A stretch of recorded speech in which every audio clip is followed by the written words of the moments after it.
가족들이 이렇게 모여서 주님이 주신 아침을 예배하면서 시작하는 것, 확실히 귀한 하나님의 은혜가 아닐 수 없습니다.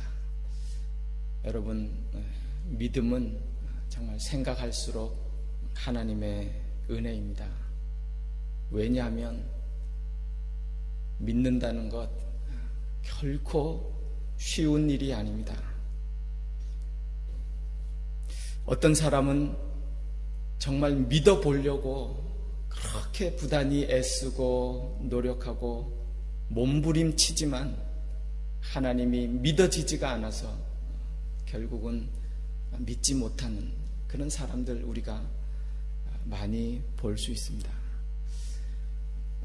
저 개인적인 경험이지만요, 제 신학대학원 다닐 때에 나이는 저보다 좀 많았지만 같이 동기로 공부하던 그런 분이 계셨어요.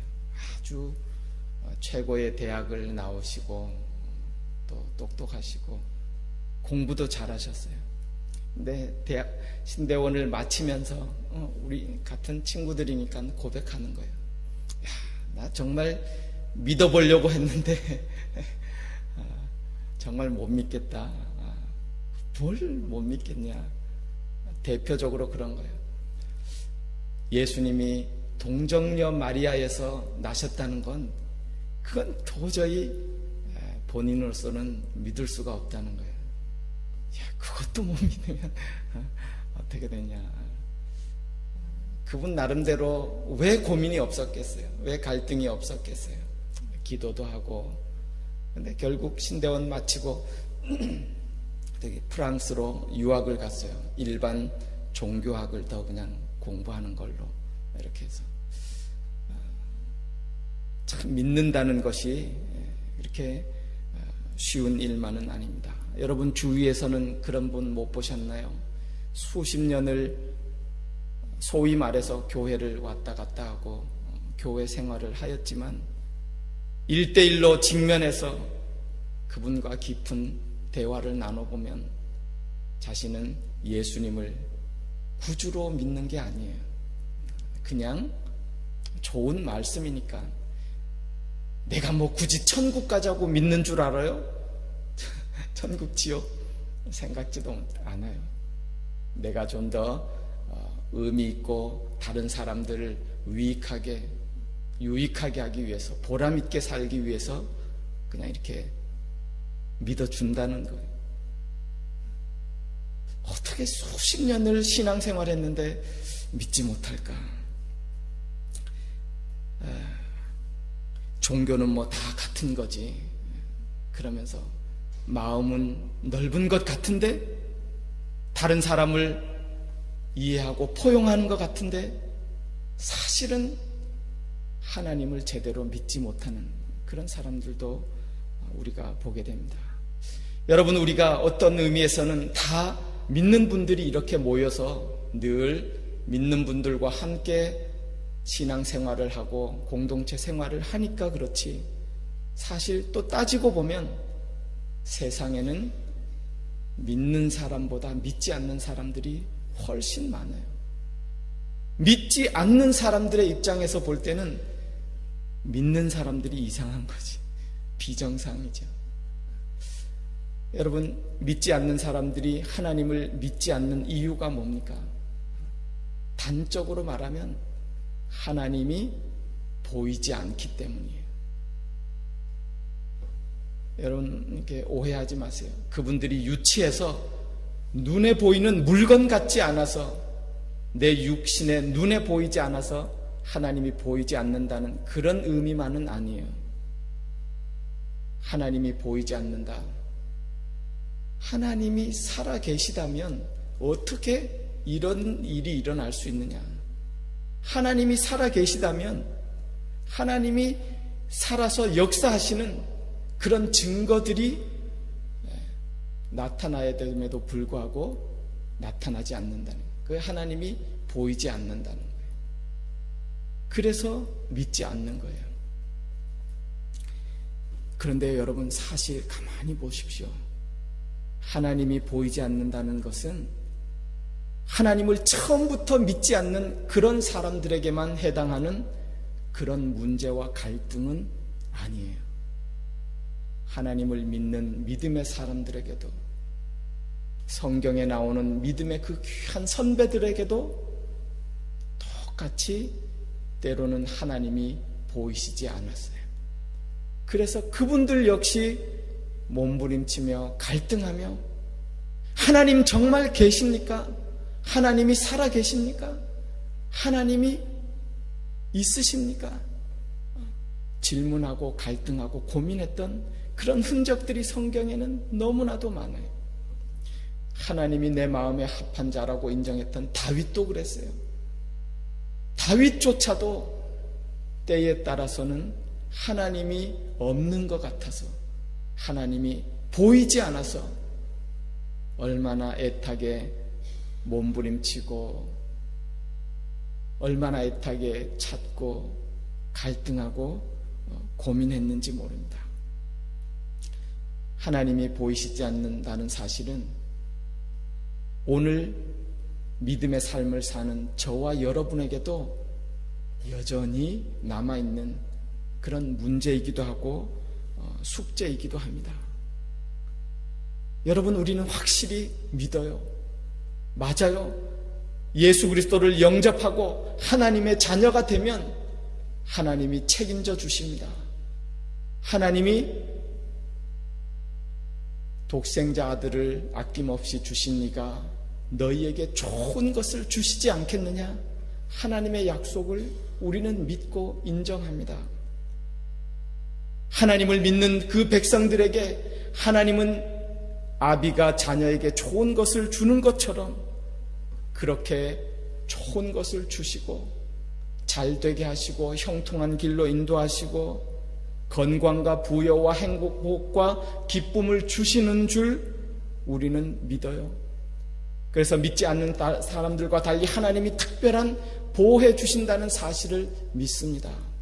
그러나 여러분 보십시오. 우리 믿음의 삶의 여정에 우리가 생각하고 기대했던 것처럼 모든 상황이 다 그렇게 되었느냐? 그렇지 않다는 것에 문제가 있어요. 정말 저도 어떻게 보면 성직자로서, 목사로서 정말 이렇게만 됐으면 얼마나 좋겠어요. 예수 믿으면 다 잘되고 다 형통하고 다 치유받고 건강하고 기쁨이 넘치고 그럼 얼마나 좋겠어요. 설교하기도 너무 쉬워요. 여러분, 전도하기도 너무 쉬워요. 예수 믿어보세요. 믿지 않는 사람들하고 너무나 다르게 하나님이 특별한 길로 인도하시고 특별한 보호를 해주시고. 그런데요, 그렇게만 되면 예수 못 믿을 사람이 어디 있어요? 여러분, 눈에 보이는데 예수 안 믿는 것이 이상하지 예수 못 믿을 사람이 어디 있어요? 그러나 우리가 조금 전에 말했던 것처럼 너무나 이상해요. 하나님이 왜 그렇게 안 하시고 하나님이 없는 것처럼, 하나님이 안 계시는 것처럼 왜 그렇게 역사하시는지 이해가 안 가요. 문제는 거기 있는 거예요. 그런데 가만 들여다보면 믿음이 귀하다는 것은, 진정한 믿음은 이런 상황 가운데서 드러나게 되어 있어요. 진정한 은혜 받고 믿음의 은혜 받은 자들은 똑같이 하나님이 안 보이는 것 같은 그 상황에서 믿음이 있는 자와 믿음이 없는 자가 구별나게 되어 있어요. 드러나게 되어 있어요. 그래서 믿음이 귀한 것이고 믿음이 하나님의 선물인 거예요. 오늘 본문이 그런 내용을 우리 가운데 너무나 잘 보여주고 있습니다. 이스라엘 백성들에게 처음 모세와 아론이 나타나서 하나님이 우리에게 이렇게 말씀해 주셨다. 이스라엘 백성에게 하나님이 그 부르짖음을 듣고 너희를 이 애굽 종살이에서 건져주시겠다고 약속해 주시고 이제 이 역사를 시작하려고 하신다. 그러면서 모세가 하나님이 일러준 대로 그런 기적을 베풀어 주셨어요. 이스라엘 백성이 믿지 못할까 봐. 여러분 우리 본문에 조금 앞서 4장 마지막 부분을 나중에 한번 보십시오. 그때의 이스라엘 백성들이 얼마나 기쁘고 좋아했는지 거기 성경이 그렇게 기록하고 있어요. 모세와 아론의 말을 다 믿으며 그리며 또한 하나님을 머리 숙여 경배하였더라. 그랬어요. 이제 하나님이 역사하는구나. 그래, 우리는 하나님을 믿습니다. 하나님이 우리를 이 노예 종살이에서 건져주실 줄을 믿습니다. 다 경배하고 찬양하고 우리가 하나님을 따르겠습니다. 하나님을 경배하겠습니다. 그러고 나서 바로 이어지는 내용이 오늘 본문이에요. 그런데 이상하죠? 하나님이 약속해 주셨던 그런 좋은 길이 아니고 어떻게 이전보다 더 상황이 악화되어서 실생활에서는 먹고 사는 문제가 더 어려워져 버렸어요. 감당할 수 없는 그런 고역이 와요. 그랬을 때에 이스라엘 백성들의 태도가 오늘 본문에 나옵니다. 그들은 원망 불평하기 시작했어요. 그리고 조금 전만 해도 하나님을 경배하고 모세와 아론을 찬양하고 인정하던 그 백성들이 모세와 아론을 향해서 뭐라고 말해요? 너희는 왜 우리를 이 지경으로 만들었느냐? 오히려 우리를 죽게 만드느냐? 그러면서 여호와 하나님이 너희를 판단하시기를 원한다. 모세와 아론을 향해서 원망하고 불평하는 그런 모습을 보이고 있습니다. 여러분 가만 보십시오. 믿음의 모습은 하나님이 보이시지 않는 것 같을 때 그 상황에 진정한 모습이 드러나게 되어 있어요. 여러분 이스라엘 백성이 당한 이 상황에서 원망 불평하는 것은 어쩌보면 당연한 거예요. 더 어려워졌으니까. 모세와 아론 때문에 더 큰 고난을 당하고 더 큰 어려움을 당했으니까 원망하고 불평하는 것은 당연한 거예요. 이것은 믿지 않는 사람들의 눈에도 당연한 거예요. 그러나 믿는 사람과 믿지 않는 사람들의 차이는 이런 상황에서 나오게 되었어요. 드러나게 되었어요. 이 상황에서 원망 불평하는 것은 믿지 않는 사람들과 똑같은 거예요. 그럼 믿음의 사람들은 어떻게 해야 되겠어요? 하나님이 기대하시는 바는 어떻게 했어요? 이런 상황 가운데서도 하나님을 믿는 거죠. 하나님을 의지하는 거예요. 뭘 믿는다는 거예요? 지금도 하나님이 살아계시기 때문에 하나님이 이 사건 배후에 하나님이 지금도 살아계시고 하나님이 역사하시고 하나님의 뜻과 섭리를 이루어 가신다라는 사실을 믿는 거예요. 그게 믿음이고 그래서 믿음이 귀한 거예요. 그래서 하나님의 은혜라는 거예요. 원망 불평한다고 해서 그 사람이 잘못한 건 아니잖아요. 믿지 않는 사람들하고 똑같은 거예요. 그러나 믿음은 신비한 것이죠. 그 사건과 그 사람과의 관계, 그 배후에 계신 하나님을 믿어드리는 거잖아요. 인정하는 거잖아요. 그리고 여전히 하나님은 살아계셔서 섭리하시고 역사하시고 하나님의 뜻을 이루어 가신다라는 사실을 믿는 것이 그게 진정한 믿음이에요. 하나님이 그걸 보고 싶으신 거예요. 여러분 우리가 이 말씀을 실생활에서도 이렇게 적용해 봅니다. 삶을 살다가 여러 사람들과의 관계 속에서 내게 손해를 끼치는 사람, 이 사람 때문에 내 일이 잘못되는 것 같아. 나에게 해를 끼치는 사람, 이 사람 때문에 내가 좀 잘못되는 것 같은 그런 상황을 만날 때에 원망과 불평이 나오는 것은 당연합니다. 그러나 보십시오. 하나님을 믿는 사람과 믿지 않는 사람들의 차이가 뭐예요? 거기에서 원망, 불평하는 것은 아무 차이가 없는 거예요. 하나님을 믿는 사람은 달라야 되잖아요. 믿음은 다르잖아요. 뭐가 다른 거예요?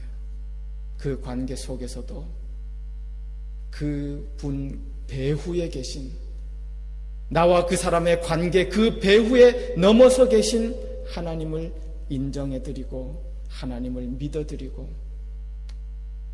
이 사건을 통해서도 이 사람과의 관계 속에서도 무언가 하나님의 뜻이 있겠지, 하나님이 더 큰 뜻을 이루어 가시겠지라고 믿어드리는 것, 하나님을 의지하는 것, 그것을 하나님이 귀하게 여기시고 그 믿음을 받으시는 줄 믿습니다.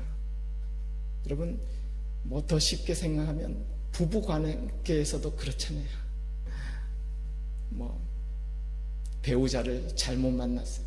이 배우자 만나고 난 다음에 내 일이 더 꼬이고 내 생활이 어려워져.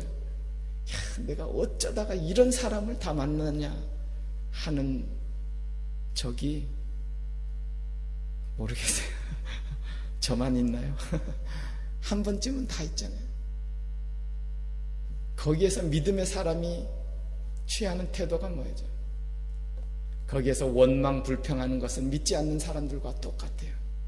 그러나 믿음의 사람들은 원망, 불평을 넘어서 하나님이 관계 지어주셨으니까 하나님이 지금도 여전히 살아계셔서 우리의 모든 관계 속에 섭리하시고 배우하시고 이 큰 일을 통해서 더 좋은 하나님의 뜻을 이루어 가실 것이다. 믿는 거예요. 하나님을 의지하는 거예요. 사랑하는 성도 여러분, 오늘도 우리가 생활하면서 실생활 속에서 또 여러 사람들과의 관계 속에서 살아갑니다. 때때로 우리가 그분 때문에 또 어떤 사람 때문에 더 안 좋은 일을, 더 손해나는 일을 만나게 될 때 그 사람을 원망, 불평하는 거, 그건 당연한 거예요. 어쩔 수 없는 거예요. 그러나 그거는 믿지 않는 사람들과 똑같은 거예요. 믿음의 사람은 그 모든 상황과 관계를 넘어서 하나님이 나에게 이런 관계도 허락하셨구나, 주셨구나. 그렇기 때문에 이 사건과 이 관계 배후에 여전히 하나님은 살아계심을 나는 믿습니다. 하나님이 결국에는 하나님의 선하신 뜻을 이루어 가실 줄 믿습니다. 믿음으로 고백하고 하나님을 의지하는 거예요. 하나님은 그 믿음을 귀하게 여기시고 받으시는 줄 믿습니다. 원망, 불평 하나님이 다 들으세요. 그것처럼 우리가 그 상황에서도 하나님을 의지하고 믿어드리는 그 믿음을 하나님이 너무너무 귀하게 여기시고 받으시고 그 믿음의 고백대로 하나님이 더 큰 하나님의 은혜와 섭리 가운데 하나님의 귀한 뜻을 이루어 가시고 합력하여 선을 만들어 가실 줄 믿습니다.